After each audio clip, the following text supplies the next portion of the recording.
Terima kasih atas waktu yang diberikan kepada kelompok kami untuk membawakan materi tentang fakta dan kebenaran ilmiah. Di sini saya sebagai pembicara pertama akan membahas beberapa poin penting yang terdapat dalam fakta dan kebenaran ilmiah tersebut. Poin selanjutnya akan dibawakan oleh saudari kami, yaitu Ilda. Baiklah, saya akan langsung masuk ke dalam pembahasan. Yang pertama itu pengertian kebenaran ilmiah. Tentang kebenaran ini, Plato pernah berkata, apakah kebenaran itu? Lalu pada waktu yang bersamaan, bahkan jauh belakangan, berhenti menjawab. Kebenaran itu adalah kenyataan, tetapi bukanlah kenyataan itu tidak selalu yang seharusnya terjadi. Kenyataan yang terjadi bisa saja terbentuk ketidakbenaran atau keburukan. Jadi ada dua pengertian kebenaran, yaitu kebenaran yang berarti nyata terjadi di suatu pihak dan kebenaran dalam arti lawan dari keburukan atau ketidakbenaran. Selaras dengan Wijayawitna yang mengatakan bahwa persesuaian antara pengetahuan dan objeknya, itulah yang disebut dengan kebenaran. Artinya, pengetahuan itu harus yang dengan aspek objek yang diketahui. Jadi, pengetahuan benar adalah pengetahuan objektif. Dalam kamus dijelaskan ilmiah berasal dari kata ilmu, artinya pengetahuan. Namun dalam kajian filsafat, antara ilmu dan pengetahuan dibedakan. Pengetahuan bukan berarti ilmu, tetapi ilmu merupakan akumulasi pengetahuan. Sedangkan yang dimaksud ilmiah adalah pengetahuan yang didasarkan atas terpenuhinya syarat-syarat ilmiah, terutama menyangkut teori menunjang dan sesuai dengan bukti. Jadi yang dimaksud dengan kebenaran ilmiah adalah kebenaran yang diperoleh secara mendalam berdasarkan penelitian dan penalaran logika ilmiah. Masuk ke dalam poin kedua, yaitu teori-teori kebenaran. Teori-teori yang terkelompokkan mengenai kebenaran ilmiah yaitu terdapat beberapa poin. Yang pertama adalah teori kebenaran koresponden. Ujian kebenaran yang didasarkan atas teori korespondensi paling diterima secara luas oleh kelompok realis.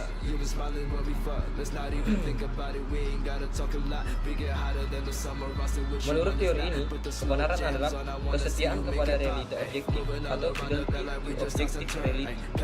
Kebenaran adalah persesuaian antara pernyataan tentang fakta dan fakta itu sendiri, atau antara pertimbangan atau judgement dan situasi yang dijadikan pertimbangan itu, serta berusaha untuk melukiskannya, karena kebenaran mempunyai hubungan erat dengan pernyataan atau pemberitaan yang dilakukan tentang sesuatu.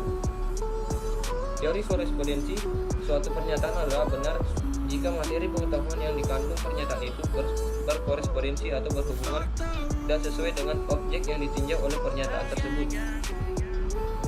Jadi, secara sederhana, teori kebenaran korespondensi adalah kesesuaian antara pernyataan dengan kenyataan.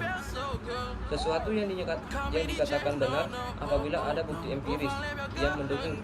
Contohnya, Jakarta adalah ibu kota negara RI. Poin kedua itu teori kebenaran koherensi. Berdasarkan teori ini, suatu kebenaran yang benar bila pernyataan itu bersifat koheren atau konsisten dengan pernyataan sebelumnya yang dianggap benar. Artinya, pertimbangan adalah benar jika pertimbangan itu bersifat konsisten dengan pertimbangan lain yang telah diterima kebenarannya, yaitu menurut logika. Dapat dikatakan juga teori ini adalah keruntutan pernyataan. Pernyataan dikatakan benar apabila ada keruntutan di dalamnya. Artinya, pernyataan satu tidak bertentangan secara logika dan pernyataan yang lain. Contohnya, semua manusia membutuhkan air. Fajri adalah seorang manusia, jadi Fajri membutuhkan air. Poin ketiga yaitu teori kebenaran pragmatis. Menurut teori ini, suatu pernyataan atau pemikiran dikatakan benar apabila mendapatkan manfaat atau kegunaan pada banyak orang. Jadi, tidak cukup bila suatu pernyataan dilihat secara korespondensi atau koherensi. Hal yang lebih penting adalah pernyataan itu dapat dilaksanakan, ditindaklanjuti dan perbuatan yang bermanfaat. Apabila suatu ide yang berlian dapat dilaksanakan secara operasional, barulah ide tersebut benar. Contohnya, semua besi bila dipanaskan akan memuai. Mempunyai kebenaran pragmatis bagi tukang pandai besi atau pabrik untuk mengelola besi sehingga menjadi alat-alat bermanfaat bagi manusia. Poin selanjutnya itu teori kebenaran. Teori kebenaran sintaksis adalah suatu teori mengatakan bahwa suatu pernyataan dikatakan benar atau memiliki nilai benar jika sesuai dengan sintaksis atau susunan kaidah gramatik atau tata bahasa yang baku. Teori ini berkembang di kalangan para filsuf analis bahasa yang salah satunya tokohnya adalah Friedrich Schiller Mercer, yang menyatakan adanya dua momen yang paling berkaitan dan menyatakan ada unsur kebenaran suatu pernyataan, yaitu tata bahasa atau gramatika dan momen kejiwaan. Poin selanjutnya itu teori kebenaran semantik. Menurut teori kebenaran semantik, suatu proposisi memiliki nilai benar ditinjau dari segi arti atau makna. Jadi memiliki arti maksudnya menunjukkan pada referensi atau kenyataan. Juga memiliki arti yang bersifat definitif. Selanjutnya, teori kebenaran non-deskripsi. Teori ini dikembangkan oleh penganut filsafat funksilisme. Jadi, menurut teori ini, suatu statement atau pernyataan itu akan mempunyai nilai benar ditentukan atau tergantung peran dan fungsi pernyataan itu. Mempunyai fungsi yang amat praktis dalam kehidupan sehari-hari. Tim dosen filsafat UGM menyatakan bahwa pengetahuan dalam teori kebenaran non-deskripsi akan memiliki nilai benar sejak pernyataan itu memiliki fungsi amat praktis dalam kehidupan sehari-hari. Selanjutnya, teori kebenaran logika yang berlebihan. Tim dosen filsafat UGM menguraikan bahwa teori kebenaran logik dan berlebihan ini dikembangkan oleh penganut paham filsafat positivistik yang diawali oleh Ayer. Lebih lanjut, tim dosen filsafat UGM mengutip pendapat Lahir yang menyatakan bahwa pada dasarnya menurut teori kebenaran bahwa problem kebenaran hanya merupakan kekacauan bahasa dan hal ini akibatnya merupakan suatu pemborosan, karena pada dasarnya apa pernyataan yang hendak dibuktikan kebenarannya memiliki derajat logik yang sama yang masing-masing saling melingkupinya.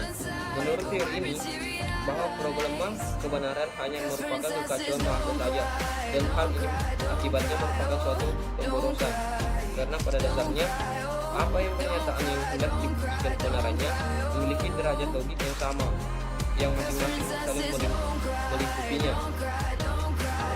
Selanjutnya, poin selanjutnya mungkin saudari kami yang bercerita akan memaparkannya.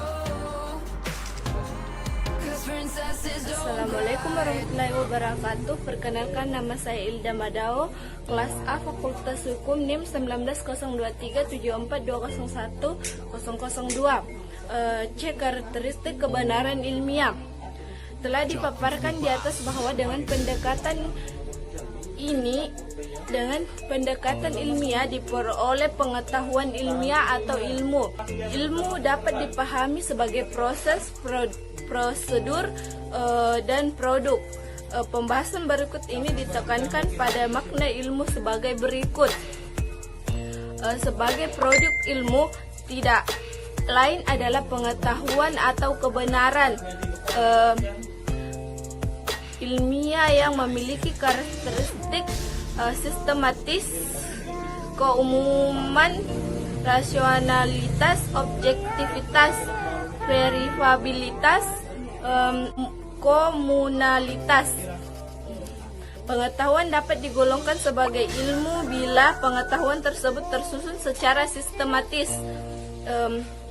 Dan apa yang tersusun secara sistematis sebagai suatu kesatuan tersebut haruslah memiliki sifat keumuman atau generality.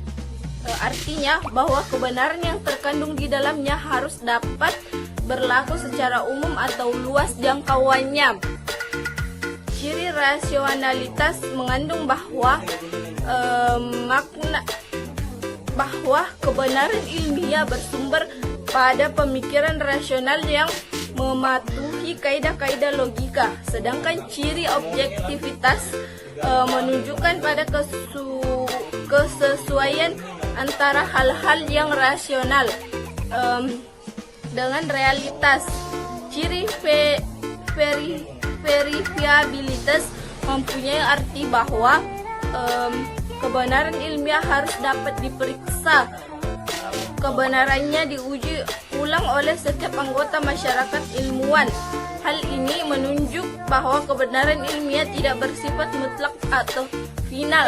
Adapun ciri terakhir dari kebenaran ilmiah yaitu komunalitas, memiliki arti bahwa kebenaran ilmiah itu merupakan pengetahuan yang menjadi milik umum.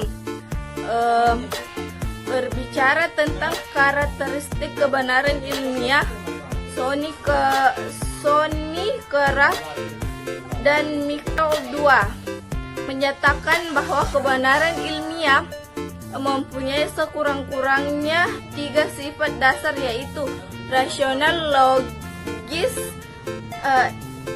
isi empiris, dan dapat diterapkan atau pragmatis. Hal itu berarti bahwa kebenaran ilmiah yang logis dan empiris itu pada akhirnya dapat diterapkan dan digunakan bagi kehidupan manusia. D. Fungsi kebenaran ilmiah. Semua kebenaran bermanfaat bagi manusia, demikian juga dengan kebenaran ilmiah.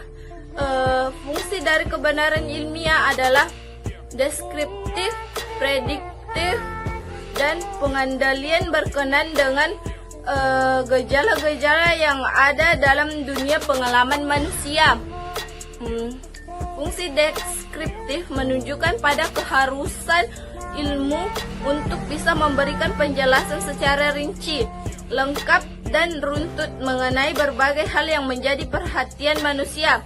Penjelasan tersebut bisa bersifat deskriptif, preskriptif, eksposisi pola, maupun rekonstruksi historis. Bila gejala-gejala yang ada di alam semesta dapat dijelaskan, maka selanjutnya dapat dilakukan prediksi atau membuat perkiraan-perkiraan tentang apa yang akan terjadi kemudian. Inilah fungsi kedua dari ilmu, yaitu fungsi prediktif atas dasar hasil prediksi. Selanjutnya dapat dilakukan pengandalian, yaitu mencegah agar gejala-gejala yang tidak diinginkan tidak terjadi, serta mendorong agar terjadi gejala-gejala yang dikehendaki. Definisi fakta. Fakta berasal dari bahasa Latin factus, yang artinya adalah segala sesuatu yang tertangkap oleh indera manusia atau data keadaan nyata yang terbukti dan telah menjadi suatu kenyataan. Dalam Kamus Besar Bahasa Indonesia, fakta adalah hal atau keadaan peristiwa yang merupakan kenyataan sesuatu yang benar-benar ada atau terjadi. Fakta seringkali diyakini oleh orang banyak sebagai hal yang sebenarnya, baik karena mereka telah mengalami kenyataan-kenyataan dan dari dekat maupun karena mereka dianggap telah melaporkan pengalaman orang lain yang sesungguhnya. Fakta menurut Ismaun memiliki pengertian yang beragam, tergantung dari sudut pandang filosofis yang melandasinya. Ada beberapa pandangan yang melandasi hal tersebut, yaitu yang pertama, positivisme, suatu peristiwa yang benar-benar terjadi yang dapat dialami sebagai suatu realita. Fenomenologi memiliki 2 arah perkembangan mengenai pengertian fakta. Yang pertama, menjurus ke arah teori korespondensi, yaitu adanya korespondensi antara ide dan fenomena. 2. Menjurus kepada koherensi moralitas, kesesuaian antara fenomena dengan sistem nilai. Yang ketiga, rasionalitik menganggap suatu sebagai nyata bila ada koherensi antara empirik dan skema rasional. Yang keempat, rasionalisme atau metafisik berpendapat bahwa sesuatu yang nyata apabila ada koherensi antara empiri dan objektif. Yang terakhir, yang kelima, pragmatisme memiliki pandangan bahwa yang ada itu yang berfungsi. Berdasarkan beberapa pengertian di atas, fakta adalah hal, peristiwa, keadaan, sesuatu yang merupakan kenyataan yang benar-benar ada atau terjadi. Fakta menunjukkan suatu kebenaran informasi, artinya hal atau peristiwa tersebut terbukti benar-benar ada. Sekian dan terima kasih. Wassalamualaikum warahmatullahi wabarakatuh.